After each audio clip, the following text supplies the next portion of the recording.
Hey everybody, it's Sam Amico, Hoops Wire Live on 330 to go. Thanks so much for joining. Of course, the Cavs have to go and trail a game in Oklahoma City by 42 points the night before the show. And of course, the internet caught fire as they were losing this game by 42 points.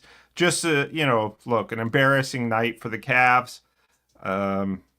Those nights will happen in the NBA. You sure hope they don't happen on national television, which was the case with the Cavs on Thursday night. Ended up losing only by 20. But, it was a lot worse than that. Just, everything that could go wrong went wrong for the Cavs. Couldn't make shots. They looked a lot like, if you remember the Cavs beating the Warriors in Cleveland earlier this season, the Cavs went up like 22-2. This is very similar to that. Just an absolute demolishing. And really, there's no need to focus on it. The bigger picture, the Cavs are 34-6, now tied for the NBA's best record with the Thunder. Look, they beat the Thunder, 8 days ago in Cleveland, and really have not played real well since. So I don't think there's too much panic in within the organization. Like, wow, that was, they see the same things we did, and the Cavs are feeling the same way that many fans are. Like, well, okay, got another game in 2 nights. Go get it right in Minnesota. Not an easy task, but there's nothing to take away from that game for the Cavs other than just use it as motivation and get back to our principles of moving the ball. They've got to start making more shots. They've struggled in that area. And this goes back to training camp. When I said, Kenny Atkinson said at one point in training camp, we're going to hit a rough patch, an ugly game, something that's going to go wrong. Because this is an 82-game season, and it always happens. So it happened last night. It happened against the Thunder. And what did Kenny Atkinson follow that up with? He said, it's all how you get through that rough patch or setback or game and come out on the other side, because what really matters is that you're at your best in April and May and June, if you're lucky enough to get to June for the NBA Finals. So, look, it's just one of those, it's 182. You'd have to say the same thing if they were up 42. And I think that's the thing about the difference between NBA players, coaches, executives, and the rest of us, is they don't get too high or too low about anything. I'm guessing Kenny Atkinson probably lost some sleep. But other than that, I think everybody realizes and takes it for what it is. And you hope, the Cavs can't play the Thunder again this year unless both teams get to the finals, because you only play each team from the opposing conference once. Once at their place and once at your place, and the Cavs have done that within a week. And the bottom line is they split with the Thunder. So, just did not look good in Oklahoma City. One of the worst performances I've seen from the Cavs in years. And, maybe that's a good thing. Maybe that's something that they'll say, that's not the team that we are. We're gonna rebound from this and go back to our principles. And Oklahoma City had a lot to do with that. They've been blowing people out since they lost to the Cavs. They went on the road and they blew out the Knicks. They blew out the Wizards, which is not hard to do in Washington, though. And they've looked unstoppable since losing to the Cavs. And you have to remember, with the Thunder, they had won 15 straight when they came to Cleveland and lost. So they're really, really playing well right now. Shai Gilgeous-Alexander, who's just a wonderful guy, is probably your front runner for NBA MVP. The Thunder guard, who had 40 against the Cavs, just did whatever he wanted. So, look, live and learn, right? You move on, and you have to find a way to get better. And it's funny to say about a team that's 34-6, which is what the Cavs are. It's funny to say there's some areas here that need cleaned up, and I don't just say that because of the Thunder game, But if you remember, after the Thunder game, the second night of a back-to-back, they didn't look real great against the Toronto Raptors. They needed Darius Garland to score 40 points to save them in that game. Then they lost at home to the Pacers. Did not look good in that game at all. And then they went to Indiana and avenged that loss 2 nights later. Looked a lot better, at least in the second half.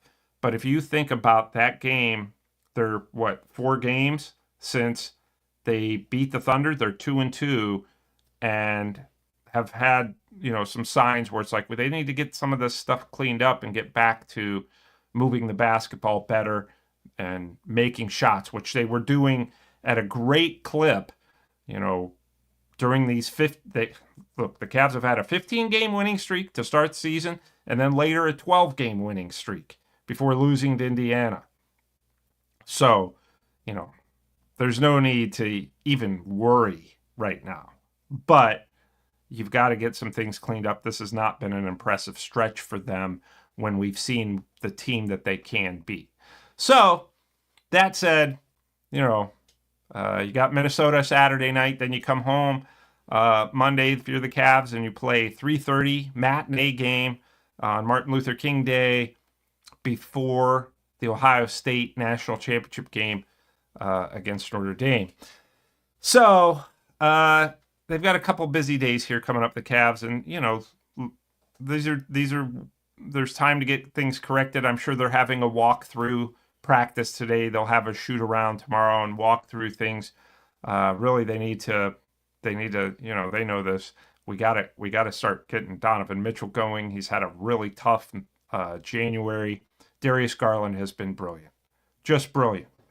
And he needs Donovan back to joining him in that sense. Evan Mobley, it's a bad night. And I'm talking about the Oklahoma City game. It's a bad night, and nothing against Dean Wade. But when Dean Wade scores more points in a game than Evan Mobley. Dean Wade had 6 points. Evan Mobley had 5 against the Thunder. So if I saw that stat right there, I was like, yeah, the Cavs lost. Or Mobley got hurt. They just need to get back to feeling confident in who they are. And I think you go on the road and beat Minnesota, come back, beat Phoenix, then you're feeling great again. So you don't need to focus on that too much. We don't need to harp on that too much. I have a story on Hoops Wire today that the Cavs are internally discussing trade for Cam Johnson with the Nets. I think that's going to be really tough for them. That would be a great move. For those of you who don't know, Cam Johnson is a 6'8" forward who can really shoot the basketball. He's very likely to be traded. The NBA trade deadline, you have to make a trade by February 6th. I think that the Cavs have been in on Cam Johnson for a while, and the Nets are going to trade him to someone. They're in a rebuilding stage. Cam Johnson's highly, highly sought after in the NBA. We've heard the Thunder have been linked to Cam Johnson, the Grizzlies, probably 6 or 7 other teams, because he's not an all-star, but he's a guy who's going to knock down outside shots, and he's 6'8", and he can help you defend on the wing, which is what everybody wants, the old 3-and-D wing. And Cam Johnson, while not an all-star, is really, really a player who fits that mold and can be, for instance, imagine him next to the Cavs core 4 of Donovan Mitchell, Darius Garland, Jared Allen, and Evan Mobley.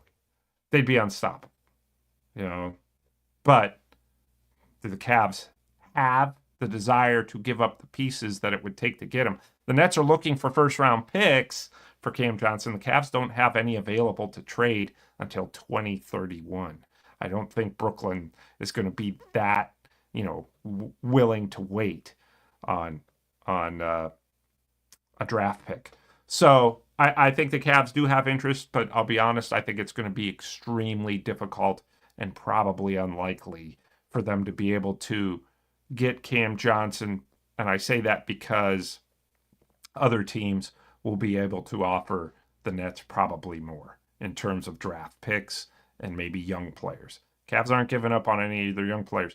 If the Cavs get Cam Johnson, it's going to cost them Jalen Tyson. It'll cost them probably a couple of bench players, and there haven't even been any talks to this point, but it would cost them, Karis LeVert, maybe Sam Merrill, Jalen Tyson. Jalen Tyson would be the rookie with the Cavs who doesn't play a whole lot right now, would be the guy that the Nets would want because they want young guys if they're going to trade Cam Johnson along with picks. But I think it'd be a difficult trade for the Cavs. I wouldn't rule it out because you can always rope in a third team and find their picks, so it doesn't have to be a straight up trade. The Cavs with Cam Johnson, or the Cavs with the Nets, if they were to get Cam Johnson, they could rope in, the Chicago Bulls or somebody else who wanted some of the Cavs players or assets. But I think any trade for him or any trade at all for the Cavs is going to be a little bit difficult. So I don't suspect that they're going to make a move. That said, they're 34-6. Just go back to playing the way you played all the way up until really after beating the Thunder last week. You haven't looked the same in those 4 games. Go back to the first 35 games. And I think that the good news is the Cavs have a coach that's going to figure it out and institute what they need to do to start being the team that we saw. And you know what? The bottom line is, even on nights they play bad, they usually win. They just learned last night you can't play bad against a really good team that's really on fire in their building and have a chance. That was what the lesson was from last night. You've got to bring it. And, I don't know what Donovan Mitchell is like 6 of 31 shooting against the Thunder. Can't have that too. He even said after the game, this one's on me. I've got to set the tone. I'm the leader of the team, and I did a lousy job of setting the tone. Now, it's a team game, and other than Darius Garland, Jared Allen shot 6 of 6. Everybody's to blame in a loss like that. That's, just the way it goes. Now, again, here's Amico talking about this for 20 minutes and saying you don't need to focus on it, but the bottom line is you have to take away from that, and they will. You have to take away from a loss like that. Number one, it's 1 of 82. It only counts in the loss column. Nobody gets style points. Cavs didn't get style points from beating the Thunder by 7 points. All it does is there's a tally in the win column or a tally in the loss column. And so that's the main thing they need to take away from it. But the other thing is, too, we got to be sharper again. And we haven't been our sharpest lately. I think, what I really think it is, the Cavs were awesome all the way through that West Coast trip that took them through New Year's Eve, beating LeBron and the Lakers in Los Angeles, and beating the Warriors at Golden State, beating the Nuggets in Denver, and beating the Mavericks in Dallas. I think that was, they got back from that trip, and they really haven't been quite as sharp. So maybe that trip took a little bit out of them. I don't know. We'll see. Listen, we're not even at the halfway point of the season. There's still one more game. Saturday's game in Minnesota marks the halfway point of the regular season.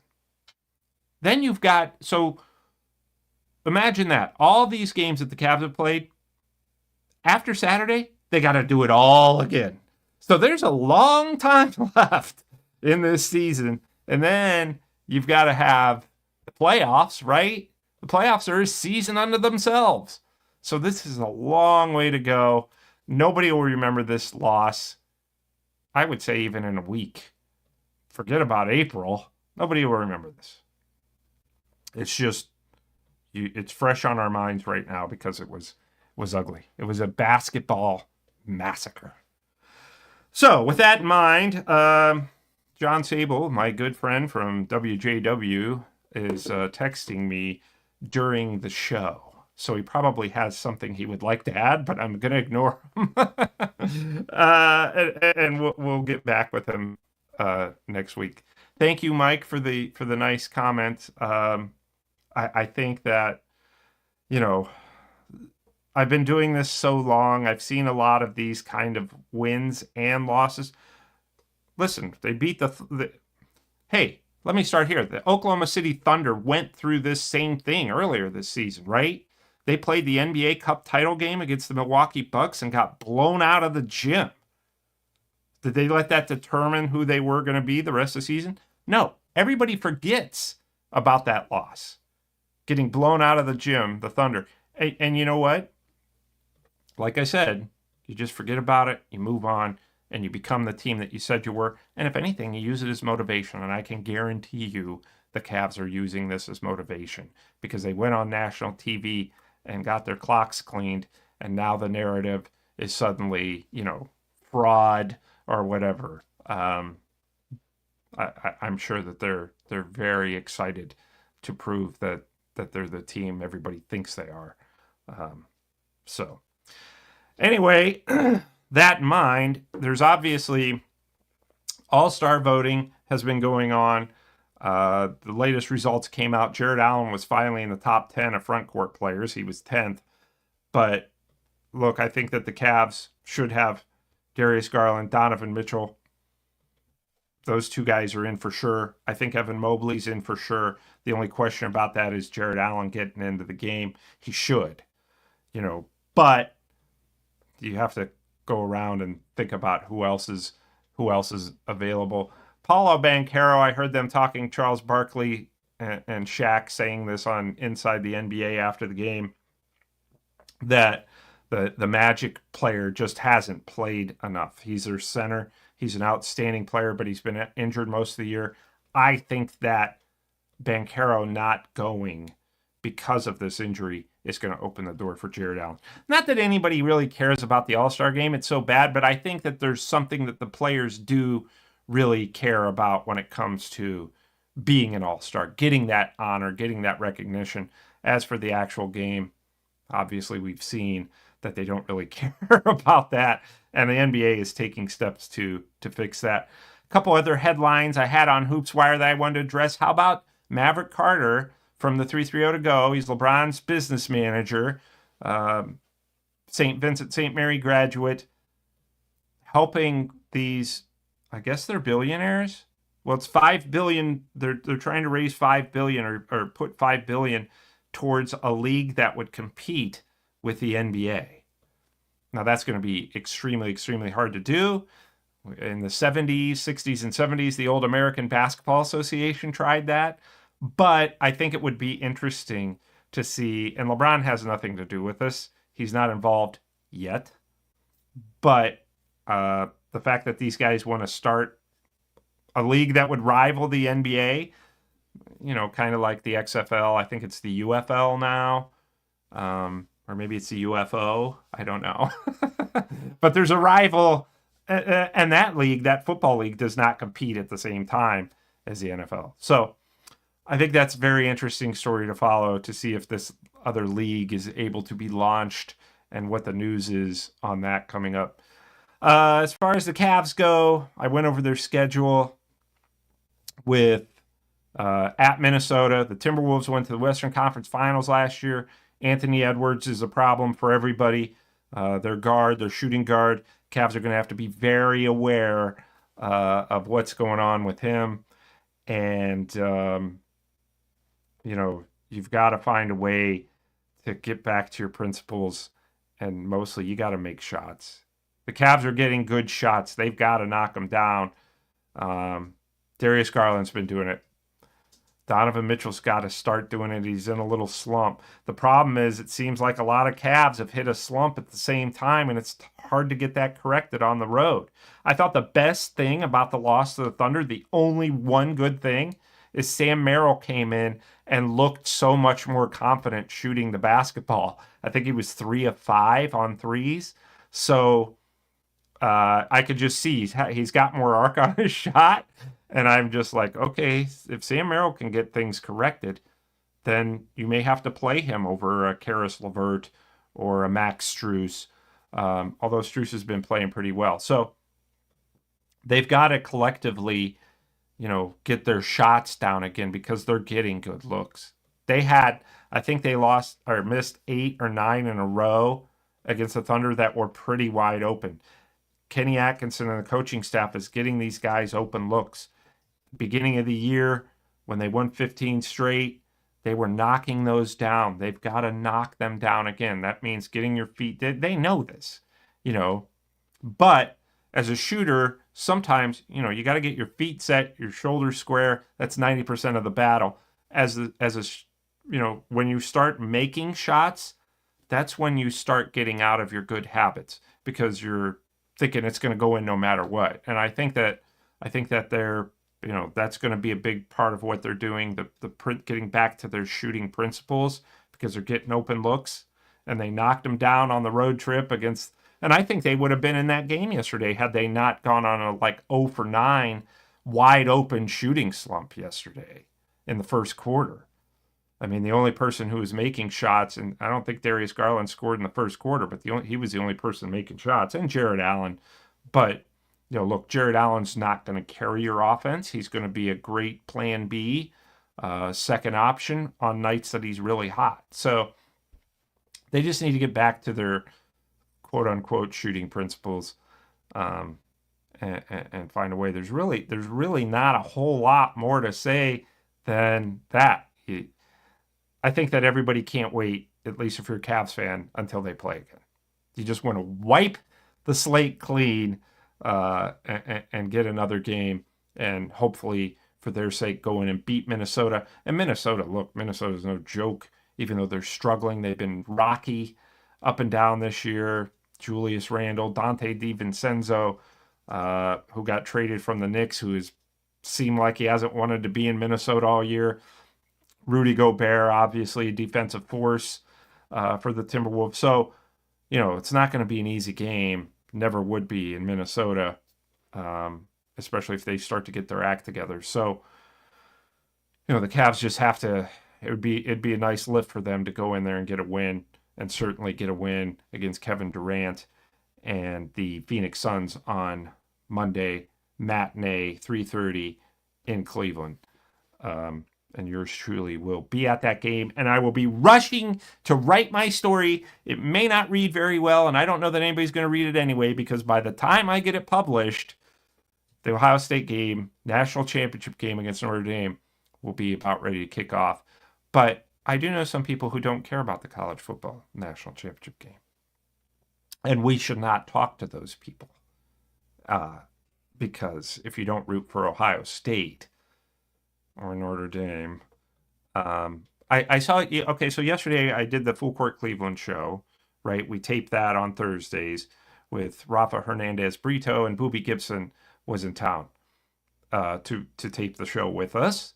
And I have a Booby story coming up momentarily about our car ride around downtown Cleveland after the show, because he basically asked without asking, and so I offered. But anyway, so Booby went to Texas, of course, and that's who Ohio State just beat to get to the national championship game. But Rafa Hernandez-Brito, who is the Spanish radio voice of the Cavaliers, as well as the Browns and Guardians. A lot of people don't know that he does play-by-play for the Browns and Guardians as well. And I say a lot of people because every once in a while, Rafa will introduce the Full Court Cleveland show in Spanish. And yesterday he introduced it in Spanish, brought us back from a break in Spanish, and Booby actually took off his sunglasses when that happened. And I said on the air, he's talking in Spanish. Booby's finally taken off his sunglasses. I feel like I'm in an alternate universe. But anyway, Rafa called the national championship game between Ohio State and Notre Dame Monday night, college football. The entire world will be watching, except for the few people that we're not going to talk to anymore because they won't be watching, which I think probably includes my own mother, but that's fine. But Rafa called the game the Catholics versus the Sloopies. So I told him he should try to trademark that, but he only has about 72 hours to do it and try to make some money off of it because, the game's Monday night. So I promised the Booby story. Listen, he played for the Cavs 2006, I believe. he's going to get mad at me because I've told him our rookie year was the same year. I believe it was 2006-07. So that was when we both came into the NBA as full-timers. And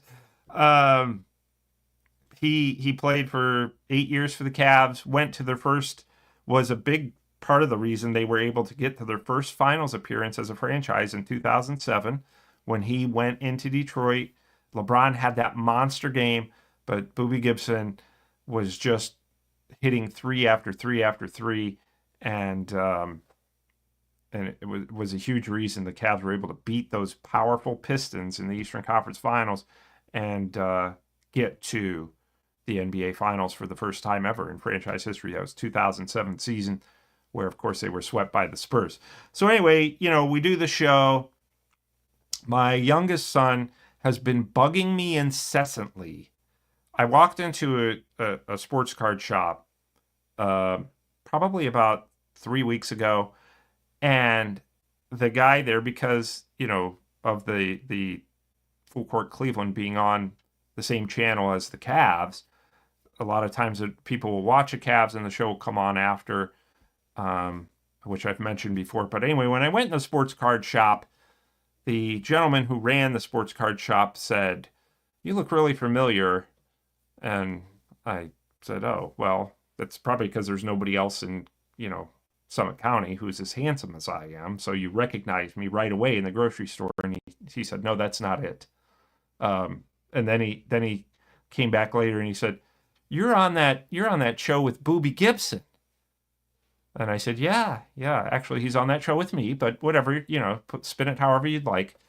And he said, yeah. And then he went to the back of the store and then came back out and said, "Sam Amico." And I said, yeah. And he said, yeah, I tried to remember who you were without going back and looking it up, but I'll be honest, I had to go look it up. And I was like, I don't blame you for that. I'm here with my child. He barely knows my name, so it's not a big deal. But he gave us, as a gift, a Booby Gibson rookie card, which I thought was really cool. So my son, since then, has been bothering me incessantly. Can you get Booby to sign this? Has Booby signed the card?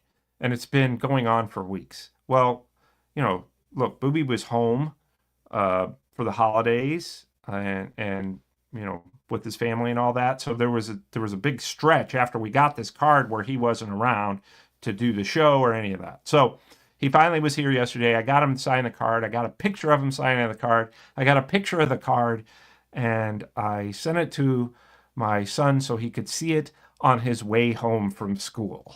He didn't even have to wait till he got home. So so we're very excited. Then after Booby did that, he said, the show was over, and he said, "Which way are you headed?" And I was like, well, I go on 77 South to get home, back to the 330 area code, right? And he's like, "Oh, okay." And he's kind of looking at his phone. He's like, "I'll have to see when my driver will be here." He's using an Uber or whatever, and he said, "I'll have to see when they can get here." And I said, "Hey, where you? I can take you. Don't worry about all that." He hadn't even looked it up on the app yet, and the show had been over for 20 minutes. So I said, "Don't worry about all that. Let me give you a ride. It's fine." So I'm driving around downtown Cleveland to take Booby to his place, and all the roads are closed up there. We shoot the show at Burke Lakefront Airport, and you can't. The road to Burke Lake Airport from East 9th Street in Cleveland is shut down. So you have to really navigate. It gets real tricky just to get back downtown a half a mile away or a block away right there by Cleveland Browns Stadium. It's all shut down there by the Rock and Roll Hall of Fame.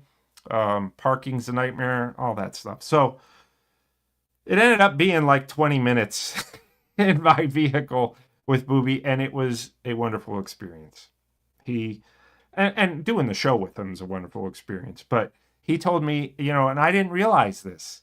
Obviously, as a guy who went to Texas, well, guess who else went to Texas? Kevin Durant.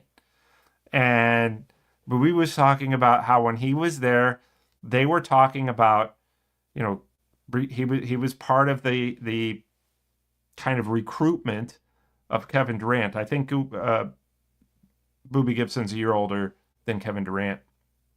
So he would have been like a freshman or sophomore when Kevin Durant was coming to Texas. But had Booby not declared for the NBA draft, you think about this Texas team, excuse me, would have been LaMarcus Aldridge, who was a fine NBA player, Booby Gibson, who was a really good NBA guard off the bench, DJ Augustine, who was a excellent point guard, a very good NBA point guard, PJ Tucker, who was a 3-and-D guy for a long time in the NBA. He's still in the NBA with the Clippers, but I don't think he's played a game, and they're trying to trade him. Good luck trying to trade a 38-year-old guy who averaged 0.1 points per game last season, but was a very good NBA player for a while, and then Kevin Durant. So that's LaMarcus Aldridge, Kevin Durant, Booby Gibson, DJ Augustine, PJ Tucker. Booby was talking about, and I told him, I said, that would have been a team, a Texas basketball team, for a state known for football, that would have gone down in basketball lore. But then Booby said, you know what? I thought, and Booby's dad was his agent, and he said, look, the iron is hot right now in terms of his NBA stock. And if Kevin Durant comes in, I don't believe his dad said this. This is just me talking now. If Kevin Durant came in and you do have LaMarcus Aldridge and DJ Augustine and PJ Tucker, when it came to the NBA draft, Booby's numbers were going to go way down, right? Because you got all this other talent, and then all of a sudden you don't seem like a fantastic draft pick in the NBA. And if that's your goal, then you got to think about that. And why wouldn't it be your goal? So Booby told me he went and worked out for the Houston Rockets, his hometown team, and he was awful. He said it was terrible. I looked terrible, was depressed, was horrible. Well, then he got a workout with the Cleveland Cavaliers, of course.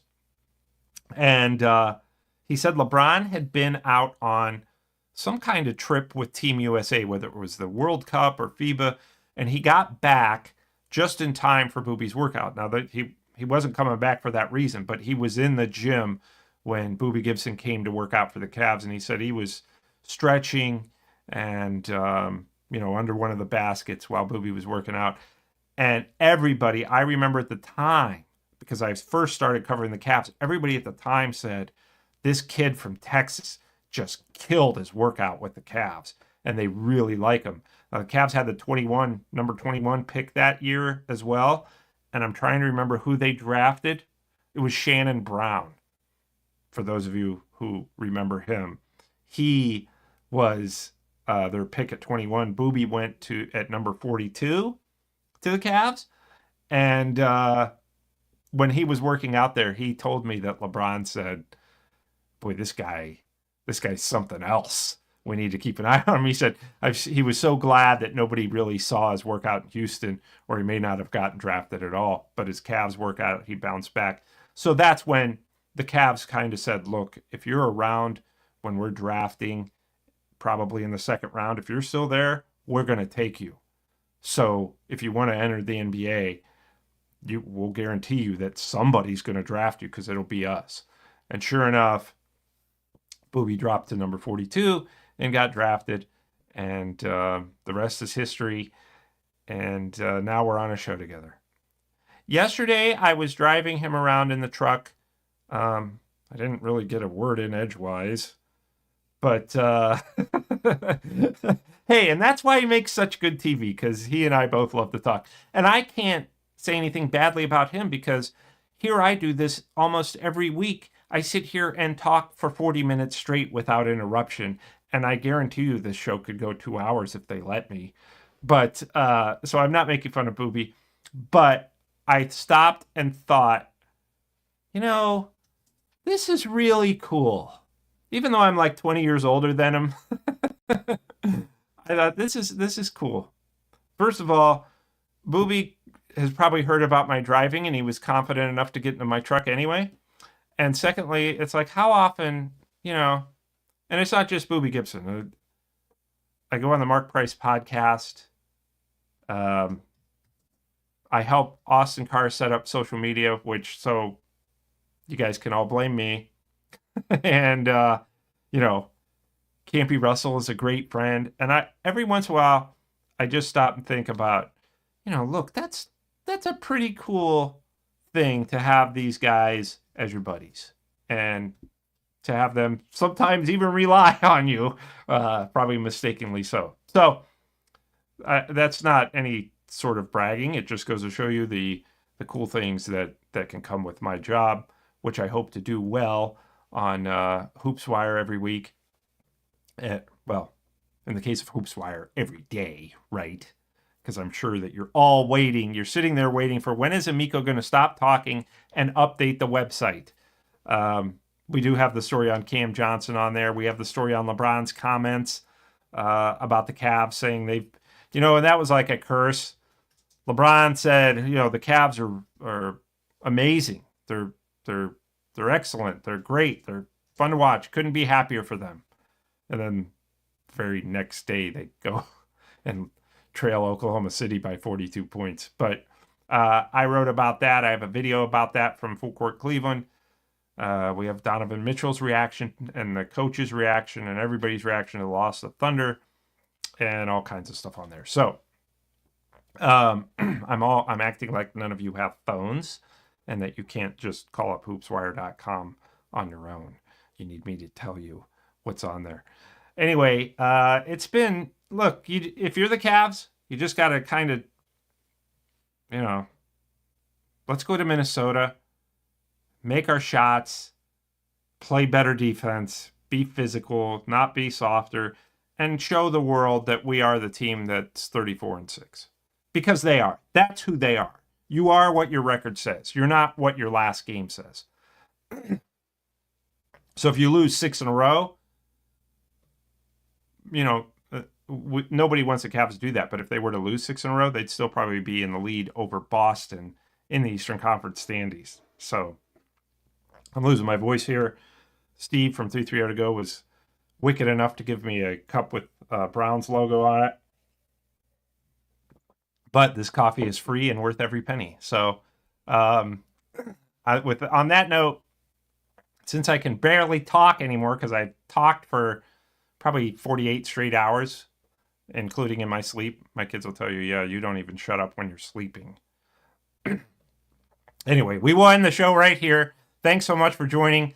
Let's see what the Cavs do Saturday night. And maybe next Friday we'll be smiling a lot more. So enjoy your week, and we'll talk to you next time.